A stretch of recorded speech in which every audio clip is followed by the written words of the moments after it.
All right, you have 9:30, Nick? All right, we're on our way then. Well, Happy New Year to everyone. We're back after our multi-week hiatus, and so we left off in the middle of an episode, which isn't ideal because obviously we have to get back into the context of what we were talking about. We had started episode 10 of our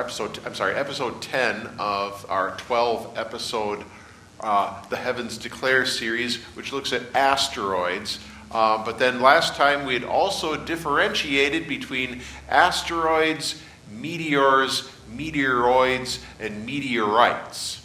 And just to go through that really briefly, asteroids are the rocky things that orbit the sun. And almost all the asteroids in our solar system are between Mars and Jupiter. So an asteroid orbits the sun. A meteor or a meteoroid is something that has broken away from a comet or an asteroid, or it could be a rogue asteroid, and is just sort of floating out there in space. A meteor is when a meteoroid comes into the Earth's atmosphere towards Earth and starts to burn up and creates that meteor trail in the atmosphere. And if anything is left, by the time it gets to the Earth's surface, what hits the Earth's surface is a meteorite. So at any time, a rock floating out in space could be an asteroid that becomes a meteoroid, that becomes a meteor, that becomes a meteorite. We're going to start this morning with the question, will an asteroid hit the Earth? There are some movies that are based on that premise. So let's fire it up then with chapter 6. Since we see impact craters all around the solar system, could we be in danger? If someone believes in a random origin of the universe, then why couldn't there be a time when a deadly asteroid could hit the Earth? However, if you believe in an all-powerful God who has a plan for creation, then there is no real need for concern.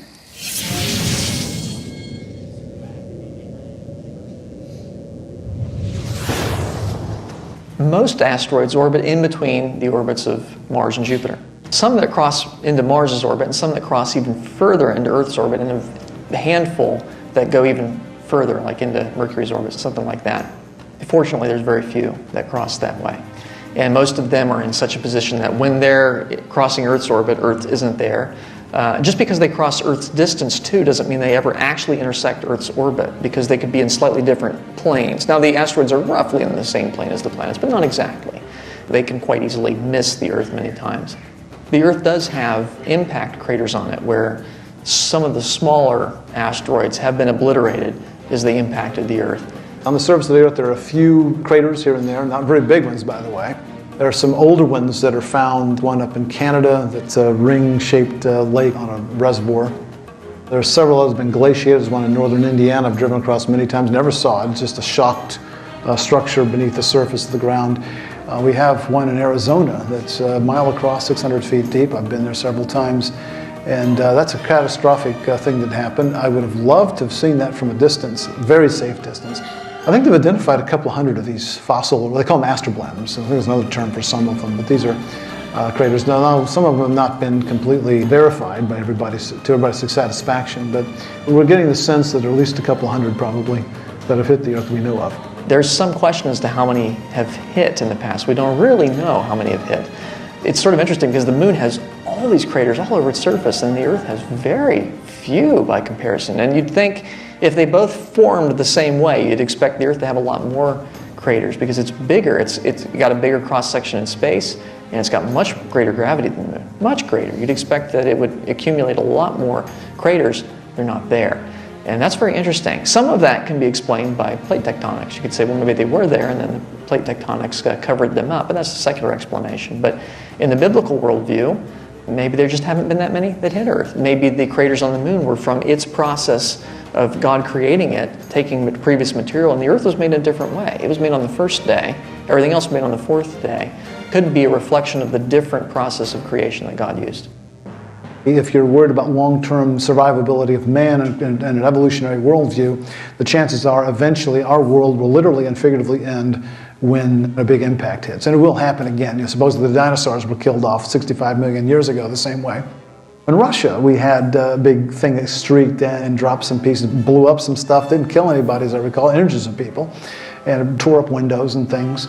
It was quite a sight. If you had something a few miles across come in, it could conceivably end civilization. If it landed in the oceans, it would have a huge tsunami. It makes everything else look small by comparison. Hit on a continent, it would probably kill everybody on that continent. And it would set back civilization. And people have written scenarios on this. So right now, we have a program looking for crossing asteroids. Yeah, there are certain astronomers that specialize in tracking asteroids, mainly to make sure that they don't impact Earth. There's few asteroids that are in Earth-crossing orbits, and there's a science to that, and it's complex. Even the rotation of the asteroid matters. I read an article not long ago that said we're safe from this one because it's rotating in a particular way. Had it been rotating this way, it might be a problem because there's a very subtle force as the asteroid absorbs sunlight and then re-radiates out in space that produces a very slight pressure, and over the course of time that can alter its orbit ever so slightly. They're actually able to predict these things, believe it or not, and they now know that that's not likely to impact Earth anytime soon. From a creationary viewpoint, that's not going to happen. It's, God is going to protect this world, and the world will end when He decides that it will, and it won't take an asteroid to do that. It will take merely His saying so to do it. So God is in control, and as a creationist, as a Christian, I don't have any worries about the future of the world because I know who holds the future when it comes to that. And the Lord is entirely and sovereignly in control of the world, and nothing's going to happen that's going to surprise Him. I'm glad that we have astronomers out there looking at that stuff, and they've confirmed that there's no chance of being hit by any major asteroid, any Earth-destroying asteroid, at least within our lifetimes.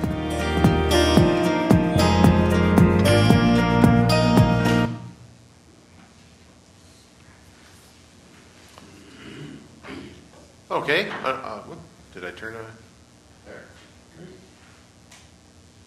All right. So, under the Will an Asteroid Hit the Earth review, what is an astroblem? A scar on the Earth's surface made from a meteorite impact. Yes. I've heard it as astroblight as well, but astroblem sounds more scientific. So go with astroblem. And any mark of a space object that has hit the Earth is an astroblem. And it's hard to know exactly what is an astroblem and what isn't an astroblem, but there are 100, perhaps 200 of them on the Earth's surface. From a long-term evolutionary standpoint, what could and eventually will an asteroid do to our civilization, according to Dr. Faulkner?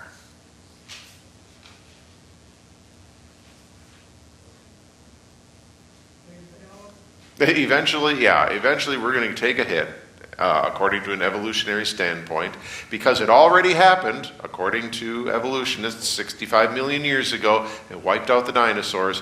It'll wipe us out too. It says also it could take out a continent or cause a tsunami if it lands. Right. You think of an object 2 miles across that hits the Earth at that velocity, just an incredible impact that would completely change this Earth, not just at the point of impact, but all around the Earth. But what did Dr. Faulkner think would happen according to a Christian worldview?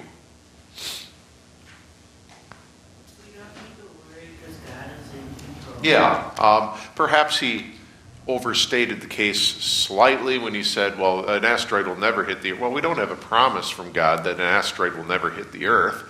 But at the same time, too, we have God's promises. He remains in control. And even if something catastrophic happens, no matter what that catastrophe takes the shape of, God will use it for the good of His people. God is in control. And in the end, when the Earth ends, it will not be because of an asteroid. It will be because the Son of God has come back to Earth to reclaim His people and judge all humanity. That'll be the end of the Earth as we know it. That's the catalyst for the end of the world, not a crash into an asteroid. Number 3, what could happen if a meteorite hit the ocean? Tsunami. What is a tsunami? Yes, and tsunamis actually usually come in a series. You don't just get the one tsunami, you get one after the other. Just as when you throw a pebble into a pond, you get a rippling effect. You have several ripples. So a giant meteorite hitting the water would make waves of tsunamis that would be far greater than anything we've ever seen. And we have seen tsunamis, very destructive tsunamis. I mean, that's when it's like an earthquake and it's underneath the ocean, that's what usually causes a Yes. tsunami. And usually then, the waves just go in one direction, but I would imagine with an asteroid hitting, it would go all the way. Yeah, and yeah. So what did Dr. Liesel mention some astronomers spend their lives doing?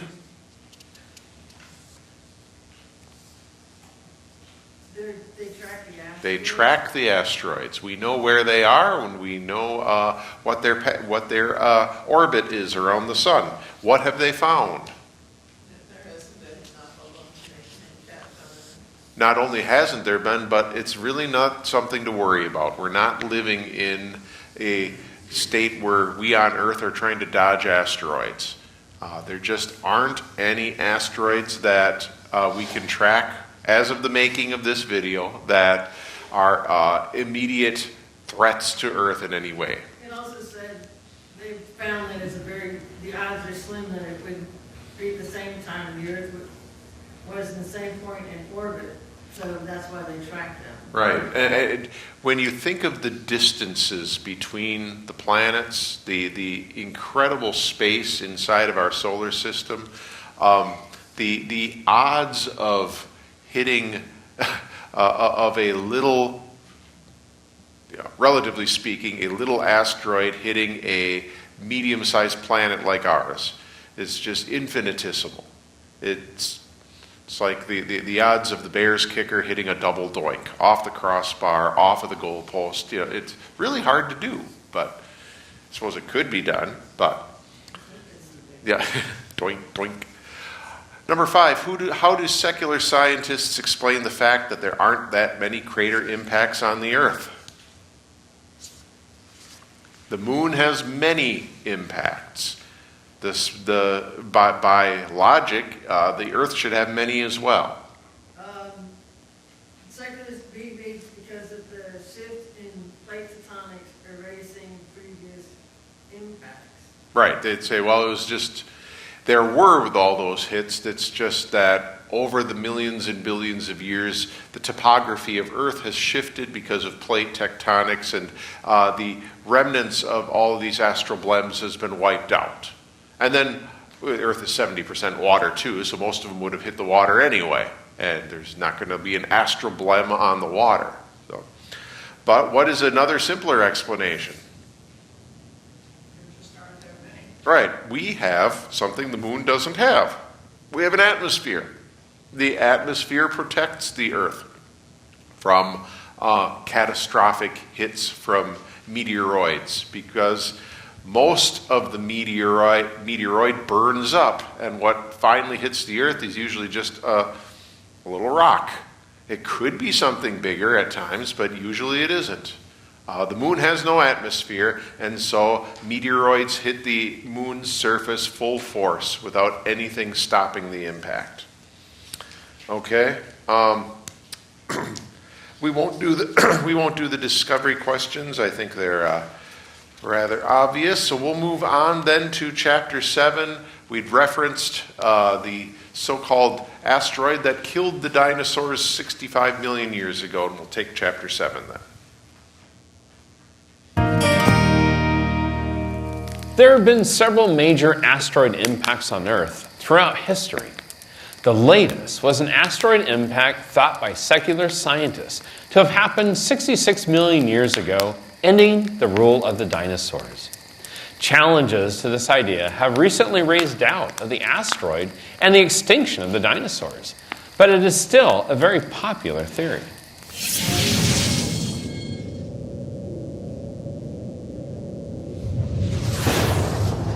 Secularists have even used asteroids to account for the demise of the dinosaurs in their view. I would argue that's more readily explained in light of the biblical flood. Of course, dinosaurs would have been preserved on Noah's Ark. The environment was very different, we think, after the flood, and that could have led gradually to their extinction.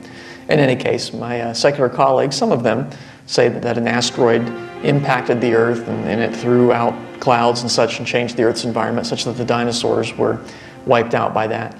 There are a number of problems with that explanation. One of the evidences that they use for it is a layer of iridium that's found what they call the KT boundary, and you find dinosaurs below that layer and not above. And iridium is something that's present in asteroids and meteorites. And so they think, well, there you go. See, it crashed and it threw up all that iridium into the atmosphere and settled down, and that's why you don't find dinosaurs after that event. One of the problems, though, is we've investigated meteorite impacts, and the surrounding soil is not enriched with iridium. The iridium remains in the impactor with very few exceptions. There may be one exception to that. On the other hand, volcanoes do produce iridium. But also iridium comes from volcanic eruptions. There's iridium throughout the fossil layers. It's just concentrated in certain layers. And I think those layers are when the sedimentation slowed down and a lot of iridium could fall at one particular depth before more came to bury it.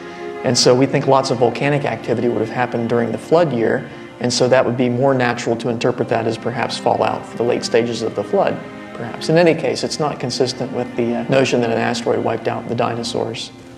I think the whole basis of the theory is not very good, and the extinction of the dinosaurs is much more easily solved by a whole bunch of water called Noah's flood. It's also interesting to note that that's never really been the mainstream position. The folks who promoted the idea of an asteroid wiping out the dinosaurs, rather than submitting it to a scientific peer review, they actually went straight to the media with the idea and got a lot of people hyped up about it. And so you'll hear that position touted as if it were mainstream, but I'm not sure that it's ever really been the main folks that even the secular paleontologists have believed.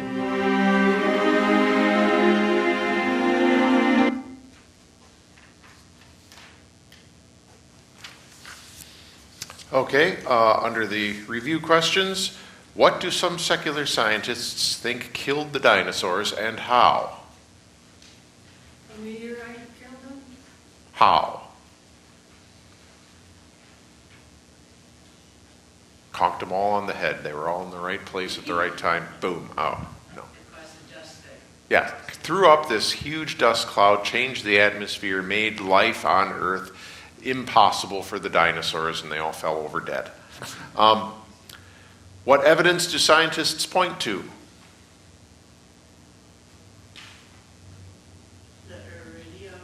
Yes, in the band of a fossil strata, the so-called CR layer is filled with concentrated iridium more so than the other layers. Say, iridium comes from outer space, so a meteor came and hit that. But what's the problem with this data?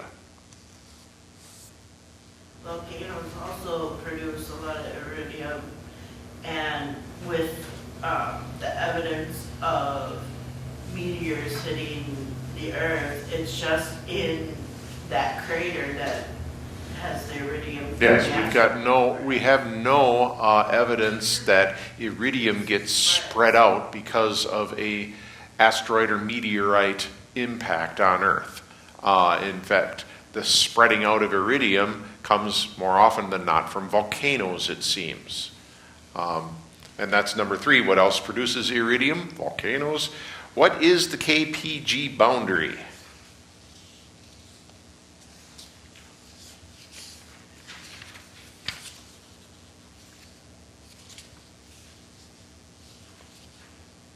It's that iridium KT boundary, but it's now called the Cretaceous Paleogene KT boundary.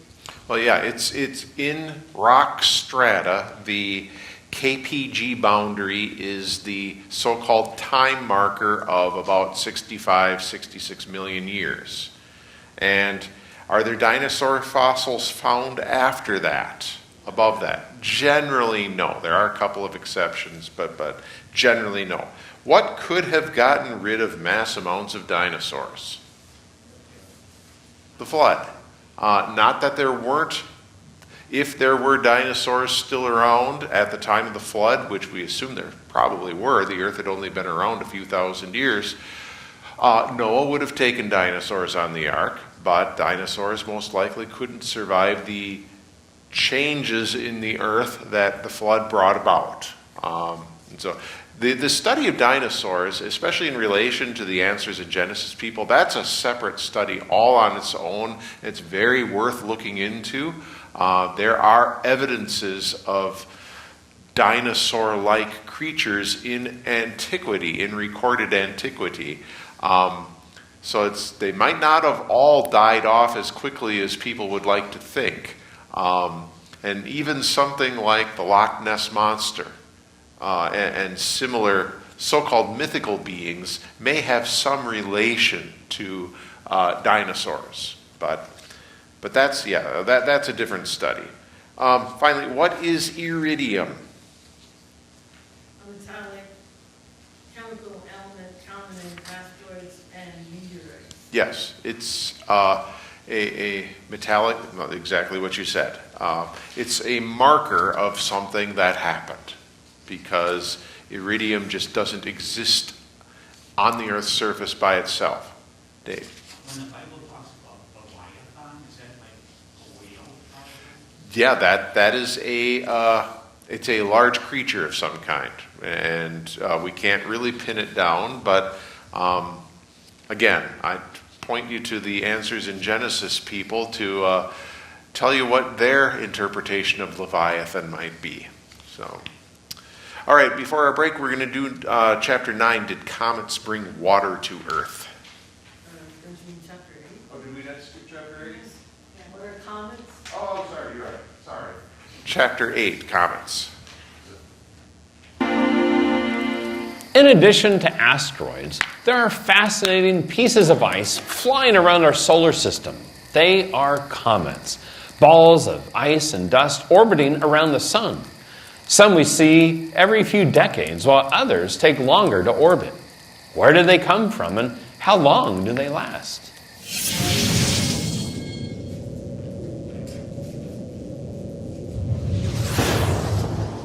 Comets are small objects. They have a nucleus made of ices of various types and some dust and small solid particles thrown in. They're made up of various types of ice, not just water ice like we're used to, like you put in your Coca-Cola or whatever, but also other kinds of ice, things that would be gas on Earth but that are frozen, things like ammonia and methane and things of that nature.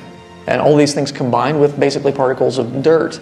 And we keep track of a couple hundred comets, actually, and there may be more than that. These are like big snowballs, several miles in diameter, a mixture of ice. Now, when I say ice, I mean a collection of frozen chemicals, not just water, but dry ice and other things as well. And they're dirty snowballs. They also have dust and rock in them as well. They go on very long elliptical orbits. The sun's here, and their orbits are like this. They're close to the sun at a point we call perihelion, only once each orbit. They spend most of their time out here moving very slowly, and they come in and move very quickly down here. Each comet has its own unique orbit, generally elliptical, some of them very thin ellipses, some of them a little wider, but they all have basically elliptical path. Sometimes that ellipse is enormous, and it takes them way out beyond Neptune. And those ones, you see them once, and then that's it for your lifetime. It's interesting, comet Hale-Bopp, for example, has something like a 4,000-year period, which means it's orbited the sun once before. I got to see it back in '97 when it came around. It's a really beautiful comet, and based on my calculations, it's actually more than 4,000 years, but I did a little calculation and figured out that Noah probably saw that comet. Of course, we see them when they approach our sun to the inner solar system. We don't see them when they're way out beyond Neptune, if they go that far. They spend most of their time in deep space where those particles remain frozen, but when they come close to the sun, you think, well, ice close to the sun, that can't be good, and you'd be right. The solar heat and radiation vaporizes sections of that ice. It goes directly from a solid to a vapor. There's insufficient pressure to have a liquid state. And it forms a sort of, kind of like an atmosphere around the comet, and it's called a coma. And you can see it from Earth. Once it gets that close, you can see it looks like a kind of a little fuzzball in space. Fun to see in a telescope. And then often the solar wind will press on those particles and it'll form a tail. And so a tail is actually material that's being blasted away from a comet. These things can be very bright, very spectacular, and in the past they were kind of scary. They're hard to predict. They can appear rather abruptly and then disappear, and they didn't follow the regular order of things in the solar system and in the world around them. They don't always do what we expect. There's no good way to predict how spectacular a comet will look as it comes by, because it depends on the composition and things we don't always know very precisely. So astronomers often predict there'll be this spectacular comet this year, and sometimes it is, and sometimes it isn't. They're a little bit unpredictable. Some of them have orbits that are not in the plane of the planets, interestingly. Some will come in from above the solar system and then swing back out that way. So they're really unpredictable. Some people have said that comets are a bit like cats. They have tails and they do what they want. And I think that's probably a good way to describe them. We understand them better in the 20th and now 21st century, and they came up with what they call the dirty ice or dirty snowball model, that these things are ices with a bunch of dust, very, very frothy, very porous material, and they're very fragile. As I said, the nucleus is only a few miles across, so when it comes close to perihelion, it loses a significant amount of material each time. They lose 5 or 10% of their material every time they go around the sun, and they just don't stay in the solar system very long. Sometimes comets will interact with planets, particularly Jupiter. And if sometimes Jupiter will change its orbit, it can either take a comet that's coming in that has a big orbit and convert it to a smaller orbit, or sometimes it'll take a comet and alter its orbit and eject it completely out of the solar system. So some comets are forever lost thanks to Jupiter. And on occasion, one will slam into a planet, and that's always quite dramatic. I suspect comets are part of the original solar system that God created, and they're enjoyable, and they're one way that God declares His glory to us.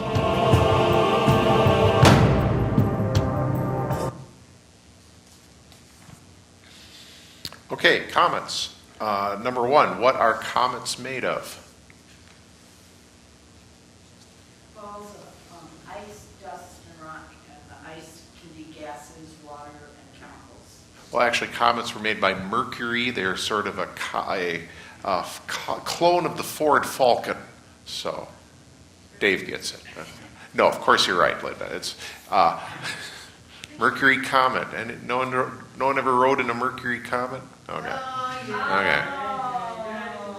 Yeah.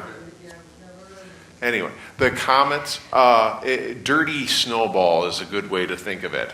You got rock, you got ice, not just H2O ice, but dry ice, other frozen gases, nasty stuff. You wouldn't want to take a taste of a comet. But number two, what comet might Noah have seen? The Hale-Bopp comet, yes. Is that the same as Halley's? No. Halley's comet comes around every 76 years, is it? Yeah, and Hale-Bopp once every 4,000 years. Yeah. Didn't Langsdale say he saw it in 97 and then, or 96, and he did a figure that possibly that was a comet Noah? Yes. Yep. So the Hale-Bopp comet would have been visible 28 years ago, 29 years ago now. Number three, how much of the comet is lost when it goes around the sun? 5 to 10% of the material. Now, it loses 5 to 10% of its material as it goes around the sun because it vaporizes. It never even has the chance to turn from solid to liquid to gas. It goes directly from solid to gas. What is a coma in terms of a comet?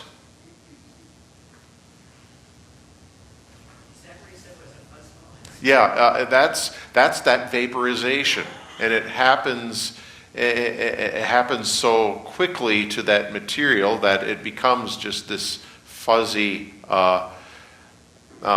this fuzzball, like you said, in the sky. What forms the tail of a comet?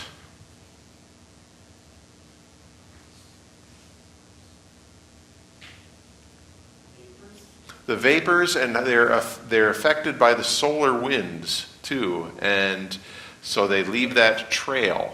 It's also material that's being blasted away from the sun. Yeah, all that material that's being ejected, and especially the ice that is vaporized, that leaves that trail. Is it easy to predict whether a comet is going to be a spectacular experience? No, you never know. All you know for sure is that a comet is coming. And they can tell you it's going to be spectacular in the sky, but you don't really know until it gets close to the sun, and then you'll see, is the coma and tail very visible and bright, or is it just sort of a dud? They say they're unpredictable, so you can't really Right. predict. And what did Dr. Liesel compare comets to, and why? A cat. Why? Well, they have tails and they do what they want. They have tails, and they do what they want. Yes. All right, so we're going to take our break, and I don't know that we're going to finish all this today. Yes. You know, it's not the thing, like when God created like everything in the solar system, that some of these comments he must have made really big because they're losing 5 to 10% each time they come past our sun. And it's like, just think of how many comets come in our orbit. Well, but what they didn't talk about is how much they gain then on their But I mean, like large the ice orbit. and stuff. Yes. Like, So A lot of what we see isn't the original, because Jupiter takes them. yeah, there's so many things. Comets can grow in size when they get close to a body of heat like the sun. They lose some of their material, but they can pick it up again too. So. All right, so we'll take our break, and we'll come back in 10 minutes. And I don't know that we'll finish asteroids today, but once we finish this lesson, there are 2 more episodes left. One is space travel, and the other is UFOs and aliens. So. Oh, we got to tell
All right, welcome back.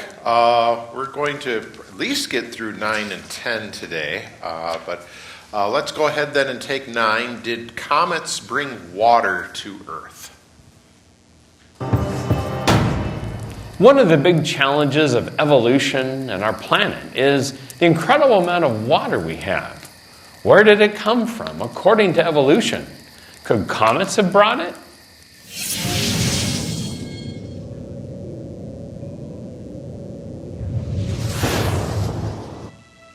Well, we're certainly the only planet that we know of with liquid water.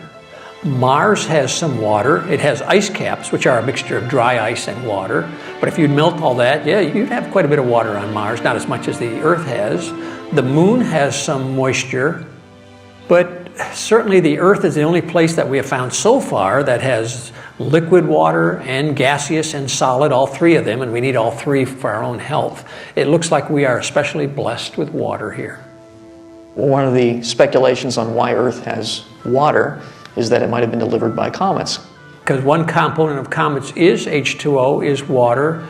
And it's believed by many secular astronomers that when a comet hits the Earth, it releases its water onto the Earth's surface.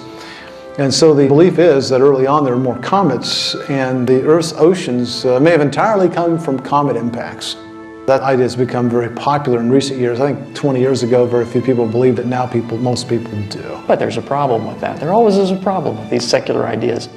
You see, Earth water has a certain ratio of deuterium in it, which is heavy hydrogen at 1 extra neutron. Comets have a different ratio of deuterium in their water. And so if Earth water came from comets, it ought to have the same deuterium levels, but it doesn't. Also bothered me because you have Venus, which doesn't have liquid water. It's the same size as the Earth, very similar orbit, just a little closer to the sun. If comets impact Earth, they must have impacted Venus. Why wouldn't it have water also? But then others say, no, maybe that water came from the dust cloud from the original nebula or from here or there. It's not too well known, the oceans, if you depart from the creation account. And so I think the comets giving water to the Earth idea is dead on arrival for at least a couple of different reasons.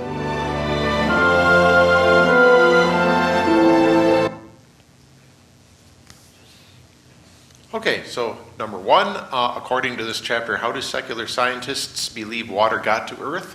Comets.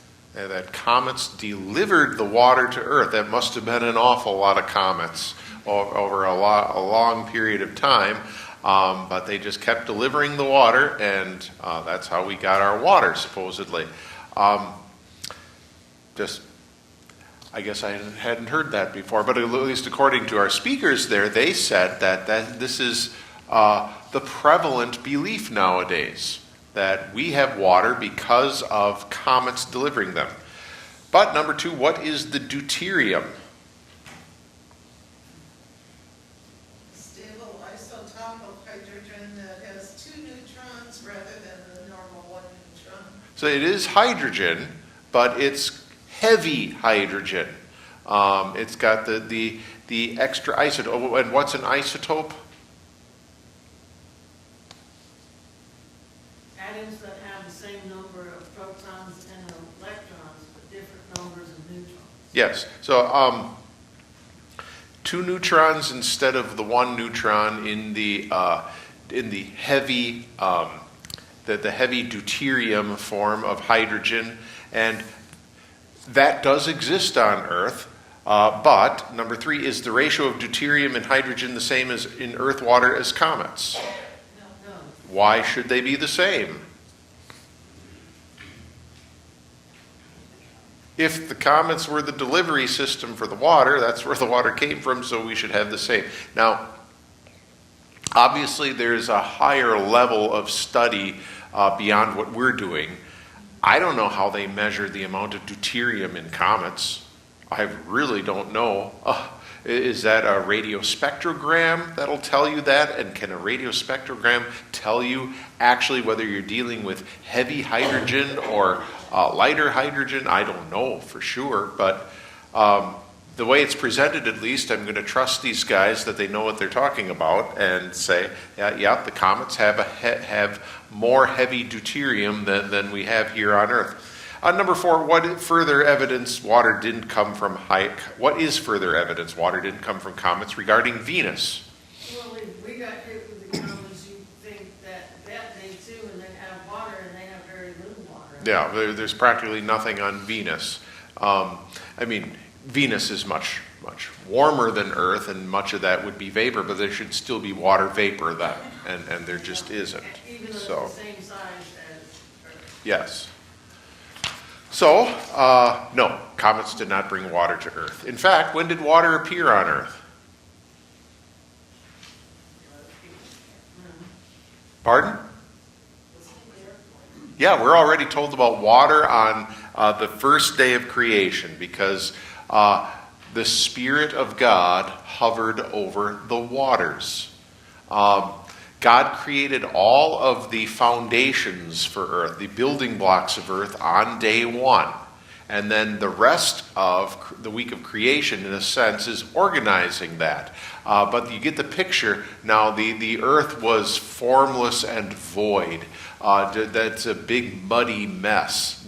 Mess probably isn't the right word. It's just a blob. But that's what God calls into being. There is water already extant when God calls creation and Earth into being on day 1. Number 10, chapter 10 then, is how do comets show the age of the solar system? The proposed evolutionary age of comets seemed to fall short of what the evidence shows. But what about the creation model? Do comets support the biblical age of the Earth of a few thousand years?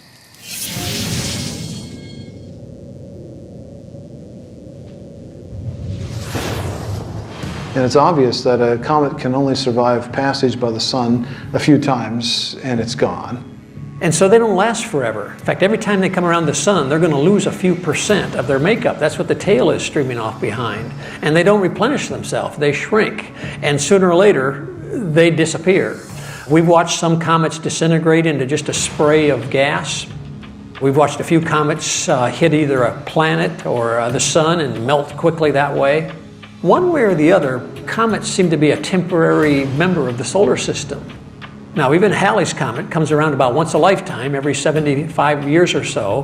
One of these times of coming around is going to be gone, or it's going to fall apart, and I'm sure it was quite a bit larger back at creation. If you think about it, that icy material is constantly being depleted. It can't do that forever.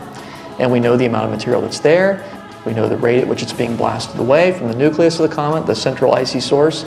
And you do the calculation, comets can't last more than about 100,000 years maximum before they totally run out of material. So how could a solar system be 4.5 billion years old? It doesn't make sense. Comets should no longer exist. We still see them. So where are they coming from? And again, my secular colleagues said, well, there must be, they've always got their rescuing device. There must be a mechanism that makes new comets. And so they've invented what they call an Oort cloud after the inventor, Jan Oort, who thought that maybe there is a big comet generator out there that makes new ones to replace the old ones. But we've never seen such a cloud, and there's no evidence for it. Well, the suggestion from the deep time folks is that there must be, way out beyond Neptune and Pluto, a vast store of comets.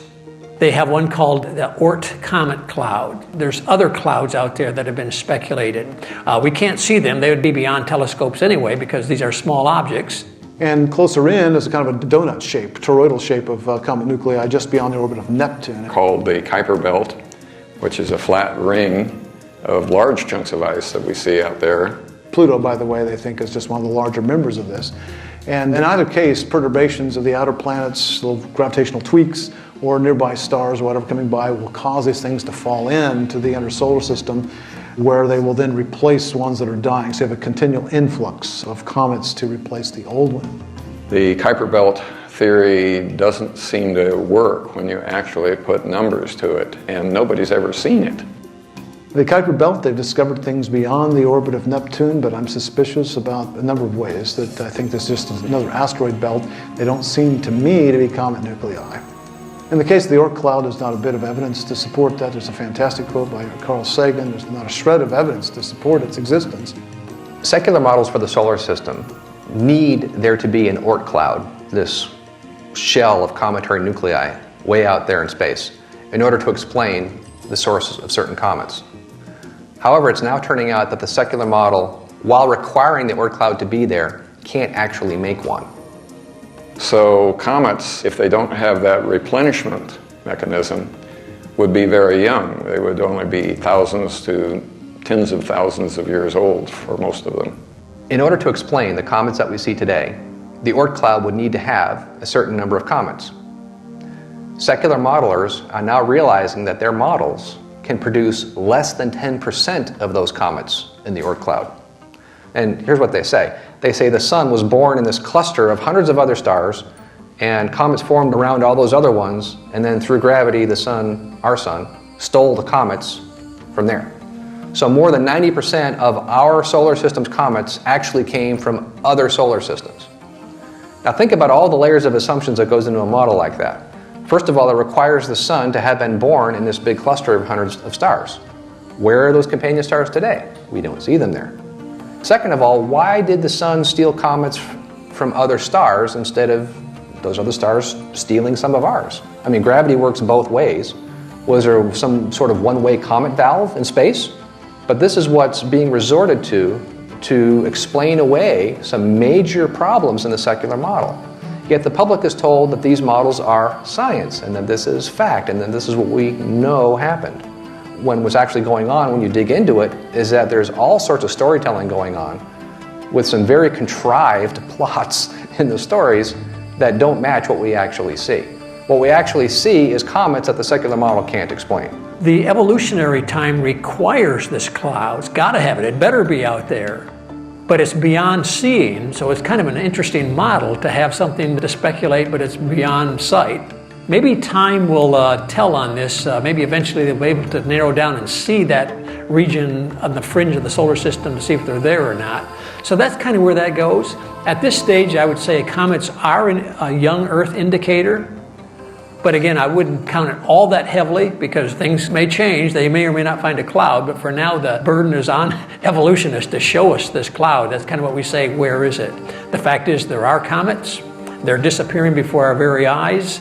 Young Earth indicators. I think comets do suggest the solar system is far younger than billions of years. Comets are simply an indication of the youth of the solar system.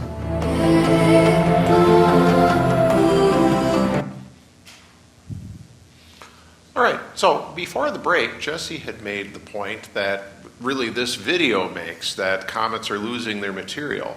And then I responded to her and said, but they're picking up more material, because I had the understanding that the Oort cloud was just something generally recognized by everyone. And now that apparently I was wrong. So yes, the fact that these comets are losing material at this 5 to 10% rate every time they go around the sun, with no known mechanism to replenish them. I'm getting into the questions right then. What is the Oort cloud?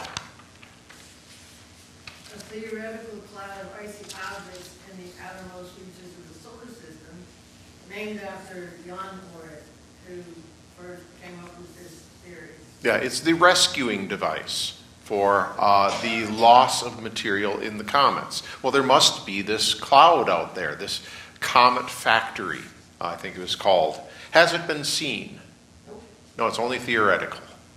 Now, at the end of the video, the one guy did say, well, you know what we don't know, basically, and for maybe there is something like that out there, but the burden of proof is on the people who say it is there. Show us that it is there. According to Dr. Liesel, what's the longest time a comet could exist? 75 years? No, I got that wrong.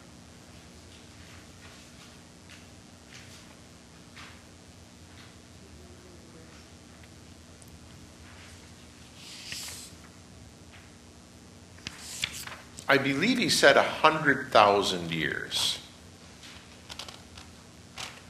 And that's not written down in any of the notes, but I believe the video said 100,000 years. And then it was also generalized by another one of the speakers. We're talking about thousands of years or tens of thousands of years as far as the life of the comet. So, how long does it need to last in a secular model? Billions, especially if comets were the delivery system for all the water that we have on Earth. Where else are some... It is in here, he said,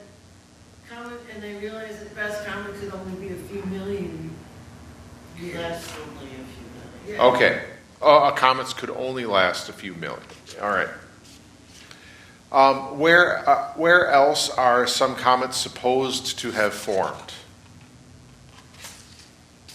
They were supposedly from other solar systems that our sun took through gravity into ours.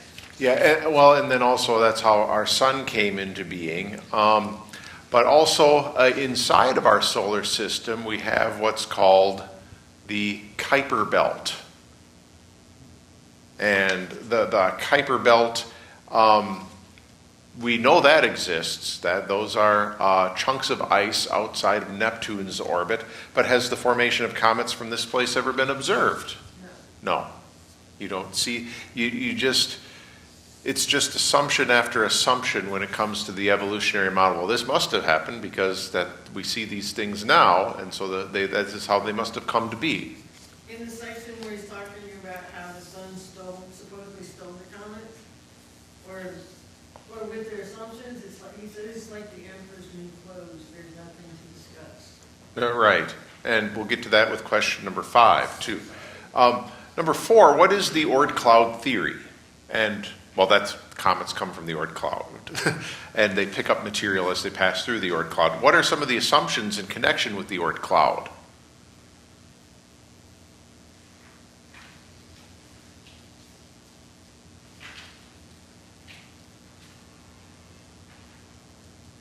I think the biggest assumption is simply this, that it exists in the first place. And then it makes new comets. Yeah, that there is such a thing is the assumption. And why is it assumed? Because they needed to exist in order to explain them. Yes. And number 5 then, what is the problem with the idea that the gravity of our sun stole comets away from other suns when they were forming?